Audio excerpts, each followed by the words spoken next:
Selamat pagi Ananda semuanya. Apa kabar semuanya? Alhamdulillah baik. Nah, sebelum kita memulai pelajaran, Ibu mau bertanya nih. Di sini siapa sih yang nggak hadir? Siapa yang tidak hadir hari ini?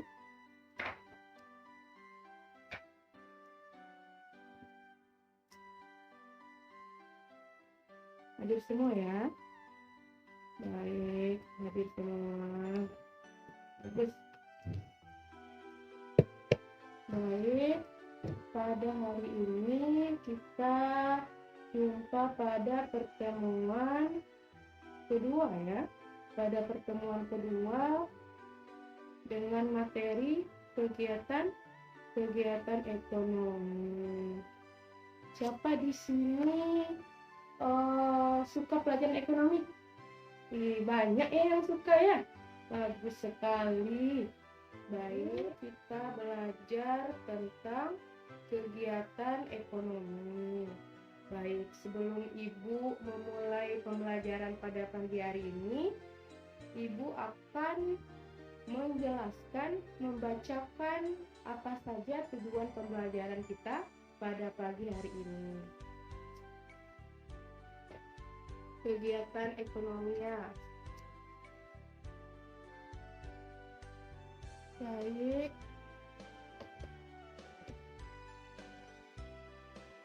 Tujuan pembelajaran kita pada pagi hari ini yang pertama yaitu menjelaskan kegiatan ekonomi.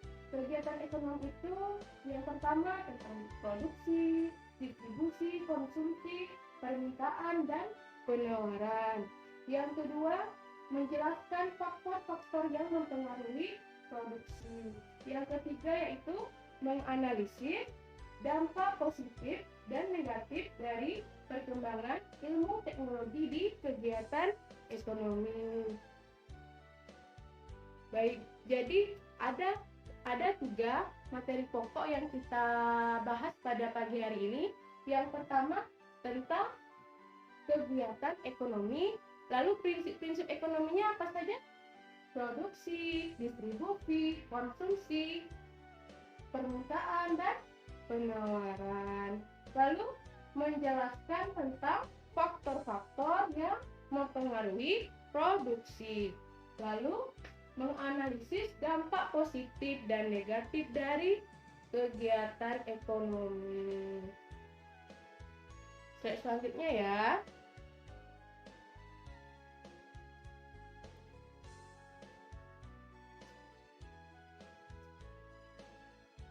Selanjutnya ya.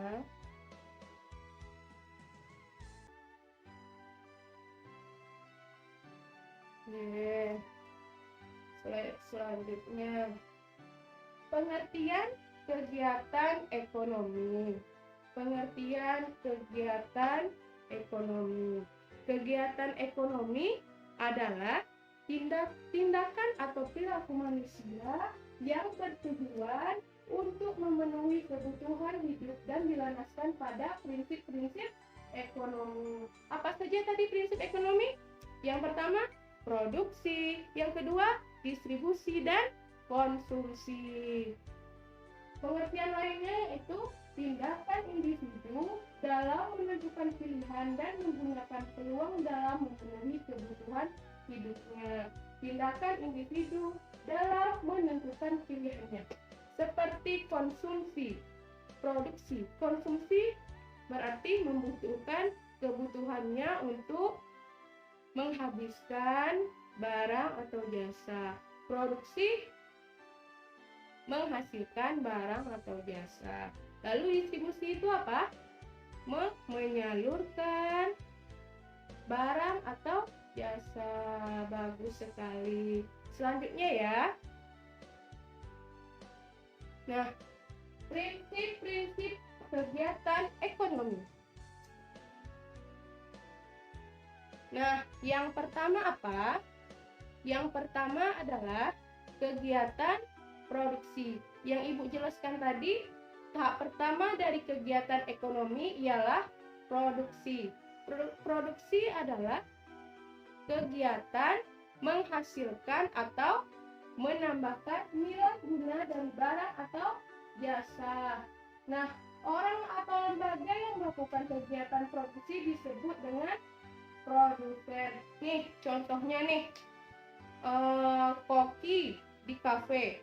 Koki tersebut melakukan kegiatan produksi karena telah mengolah makanan yang akan disediakan oleh para pengunjung yang datang ke kafe tersebut. Nah, produksi ini adalah menghasilkan atau menambahkan nilai guna dari barang atau jasa tersebut. Arti dari nilai guna tersebut di sini adalah suatu barang jadi lebih berguna jika berubah menjadi barang lain. Contohnya saja seperti lemari. Lemari kayu berasal dari batang kayu.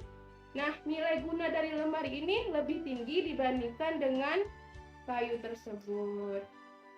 Sampai di sini ada yang ditanyakan? Tidak? Baik, kita lanjutkan. Nah, dalam kegiatan produksi ini tentu saja ada faktor-faktor yang mempengaruhinya. Yang pertama apa? Yang pertama, sumber daya alam. Sumber daya alam adalah bahan yang digunakan untuk keberlangsungan hidup manusia. Nah, faktor produksi sumber alam ini juga digunakan sebagai bahan baku yang dibutuhkan oleh proses produksi. Contohnya saja seperti tanah, lahan, hutan, dan air. Seperti gambar yang Ibu sudah contohkan ini, ada hutan, ada air, dan lain sebagainya ya. Baik, selanjutnya tenaga kerja ya. Faktor kedua adalah tenaga kerja. Baik, tenaga kerja adalah faktor kedua dari faktor-faktor produksi. Tentu saja dalam kita melakukan proses produksi, tentu saja kita membutuhkan tenaga kerja. Tenaga kerja dibutuhkan untuk mengolah atau menghasilkan barang atau jasa tersebut. Tenaga kerja ini memiliki 3 jenis tenaga kerja ya. Yang pertama, tenaga kerja terdidik yang dihasilkan dari pendidikan formal, seperti dokter, arsitek, seperti ibu, seperti guru. Lalu tenaga kerja terlatih yang dihasilkan melalui latihan baik oleh orang lain atau belajar sendiri. Seperti apa? Iya, montir, tukang cukur rambut, supir, dan lain sebagainya. Lalu tenaga kerja tidak terlatih dan tidak terdidik. Contohnya saja seperti keahliannya dapat dilakukan semua orang, tidak perlu pendidikan formal atau pelatihan. Contohnya saja seperti apa? Tukang angkut sampah, tukang parkir, dan lain sebagainya. Baik, selanjutnya. Nah, faktor produksi selanjutnya yaitu modal. Modal tidak hanya berupa uang, tapi juga bisa berupa mesin dan bahan mentah yang digunakan untuk proses produksi. Gedung untuk perkantoran juga bisa disebut modal. Jadi dalam melakukan proses produksi tentu saja memerlukan modal untuk bisa menghasilkan barang atau jasa. Yang keempat, kewirausahaan. Kewirausahaan artinya kemampuan untuk menjalankan perusahaan agar berproduksi secara efisien dan menguntungkan. Maksudnya di sini adalah orang yang bisa mengelola usaha, mengelola modal, mengelola tenaga kerja, dan mengelola sumber daya alam. Jika tidak ada orang yang bisa, orang yang mampu untuk menjalankan perusahaannya, tentu usaha yang dijalankan tidak berjalan dengan baik. Selanjutnya, selanjutnya yaitu kegiatan distribusi. Setelah kegiatan produksi, kegiatan ekonomi selanjutnya ialah distribusi. Distribusi adalah kegiatan ekonomi yang tujuannya menyalurkan barang dan jasa kepada konsumen. Distribusi juga menambah nilai guna barang dan jasa, karena jika barang yang diproduksi tidak disalurkan oleh konsumen ke produksi, maka nilai dari barang atau jasa tersebut tidak akan berguna atau tidak akan berguna. Jadi tugasnya distribusi ini adalah kegiatannya menyalurkan barang kepada konsumen. Lalu konsumen menyalurkan barangnya ke produsen untuk dihasilkan oleh produsen. Dan konsumen ini adalah menghabiskan barang atau jasa tersebut. Nah, jenis-jenis distributor ada 3 ya. Nah, di sini orang atau lembaga yang melakukan distribusi disebut distributor ya. Jenis-jenis distributor. Yang pertama, pedagang besar. Pedagang besar yaitu membeli dalam jumlah besar dan langsung dari pabrik lalu menjualnya ke pedagang kecil. Contohnya seperti grosir, importir, eksportir ya. Yang kedua, pedagang kecil. Pedagang kecil membeli dari pedagang besar. Nah, pedagang kecil tadi membeli barang tersebut dari pedagang besar tadi. Contohnya saja seperti grosir tadi kan, yang pedagang besar. Pedagang kecil contohnya seperti pedagang kaki lima, minimarket yang membeli barang ke pedagang besar. Selanjutnya, perantara. Perantara ini hanya mempertemukan penjual dan pembeli, tidak bertanggung jawab terhadap barang yang diperantarakan. Contoh perantara ini ada 3 jenis, agen komisioner dan makelar. Contoh lain seperti kurir. Contohnya saja kita nih yang sering belanja online, tentu saja ada yang mengantarkan barang kita ke rumah. Jika malas untuk keluar rumah, ada yang mengantarkan barang kita yang disebut kurir. Dia hanya sebagai perantaranya saja. Baik, selanjutnya kegiatan konsumsi. Kegiatan ekonomi terakhir ialah konsumsi. Konsumsi dilakukan oleh konsumen. Konsumsi adalah kegiatan ekonomi yang mengurangi atau menghabiskan nilai guna dari barang dan jasa.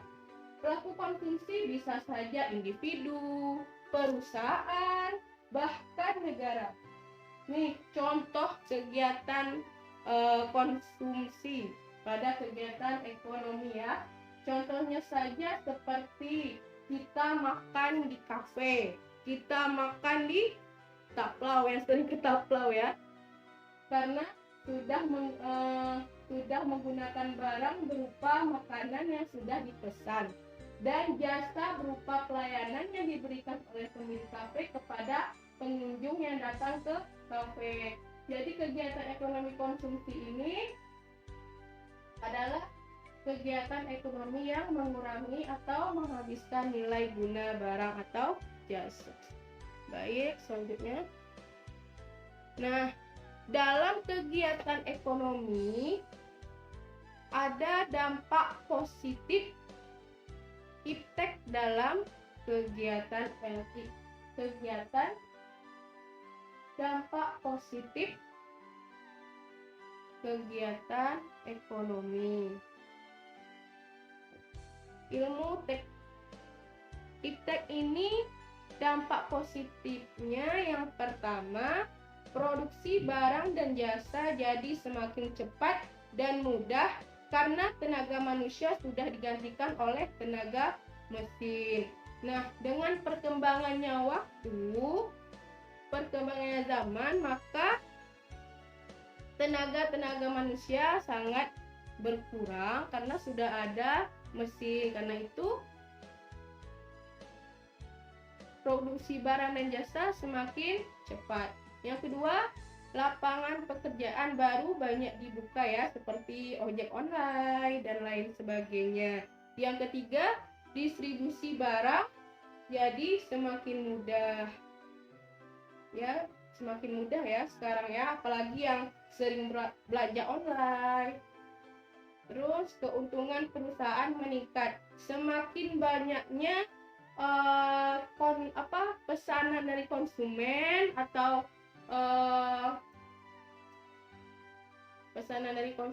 maka keuntungan perusahaan meningkat, maka keuntungan yang distributor tersebut jadi meningkat ya. Yang menyalurkan barang tadi semakin meningkat, semakin meningkatnya pembeli, permintaan, maka semakin meningkat pula keuntungan perusahaan tersebut. Selanjutnya yaitu kebutuhan masyarakat terpenuhi karena kemudahan-kemudahan yang didapatkan dari pemanfaatan iptek ya. Baik, selanjutnya. Nah, ternyata dampak negatif, ternyata di dalam kegiatan ekonomi ini ada juga ya dampak negatif. Yang pertama apa? Perubahan yang ada dari tenaga kerja manusia ke tenaga kerja mesin menyebabkan bertambahnya pengangguran karena tenaga kerja manusia tidak terlalu banyak dibutuhkan lagi. Kenapa? Karena perkembangan iptek tadi sudah banyak dihasilkan mesin-mesin produksi untuk memproduksi jasa tadi, jasa atau barang atau jasa tadi. Selanjutnya, bertambahnya polusi baik lewat limbah darat, laut, dan udara karena produksi yang semakin banyak. Banyaknya permintaan, maka semakin banyak barang yang diproduksi. Yang ketiga, selain polusi, sumber daya alam juga semakin habis karena dorongan untuk terus berproduksi dengan adanya kemudahan-kemudahan tersebut. Contohnya saja seperti penggunaan kertas. Dalam penggunaan kertas ini kan dibutuhkan kayu di hutan. Semakin diambil maka sumber daya alam semakin habis. Maka dari itu dengan perkembangannya iptek, sekarang kita belajar secara online ya, karena untuk mengurangi kertas, memproduksi kertas. Baik. Nah, ada yang ditanyakan pada pagi hari ini? Tidak ada ya. Nah, dalam kegiatan ekonomi ini ada kesimpulan yang kita dapat pada pembelajaran pada pagi hari ini. Yang pertama apa? Kegiatan ekonomi adalah tindakan atau perilaku manusia yang bertujuan untuk memenuhi kebutuhan hidup dan dilandaskan pada prinsip-prinsip ekonomi. Prinsip-prinsip ekonomi itu terdiri dari apa tadi? Produksi, distribusi, konsumsi. Lalu kegiatan produksi apa tadi? Kegiatan menghasilkan atau menambah nilai guna barang atau jasa. Kegiatan distribusi apa tadi? Kegiatan menyalurkan barang atau jasa ke konsumen. Lalu konsumen menyalurkan barangnya ke produsen. Nah, pemanfaatan iptek tidak hanya ada di kegiatan ekonomi, tapi juga di kegiatan masyarakat yang lain seperti pendidikan, sosial, budaya. Nah, kita pun tahu bahwa perkembangan iptek tidak akan berhenti sampai sini saja, karena akan terus-menerus berkembang. Dengan perkembangan zaman, maka iptek, teknologi makin berkembang. Maka dari itu kita harus pandai-pandailah mempergunakan teknologi tersebut dengan baik. Baik, sudah habis ya hari ini ya pembelajarannya. Tidak ada yang ditanyakan. Nah, jika tidak ada yang ditanyakan pada pagi hari ini pembelajaran kita sudah selesai. Jika anak-anak ibu mau bertanya, boleh japri ke ibu ke nomor WA ibu boleh, datang ke rumah ibu boleh, tapi hubungi dulu ya ibu ya. Takutnya ibu nggak ada di rumah. Kalau mau ditanyakan lebih mendetail yang tidak paham pada pagi hari ini boleh. Pesan ibu cuma satu, jaga kesehatan kalian. Perbanyaklah minum air putih ya, karena pada kondisi ini kita harus selalu stay safe ya, selalu stay safe. Dan keluar rumah jika dibutuhkan saja, jika ada hal-hal penting saja, jika tidak duduk saja di rumah ya. Semoga kondisi seperti ini cepat berlalu. Ibu doakan semuanya semoga sehat-sehat selalu. Sampai jumpa di lain waktu. Ibu akhiri dengan wassalamualaikum warahmatullahi wabarakatuh. Terima kasih.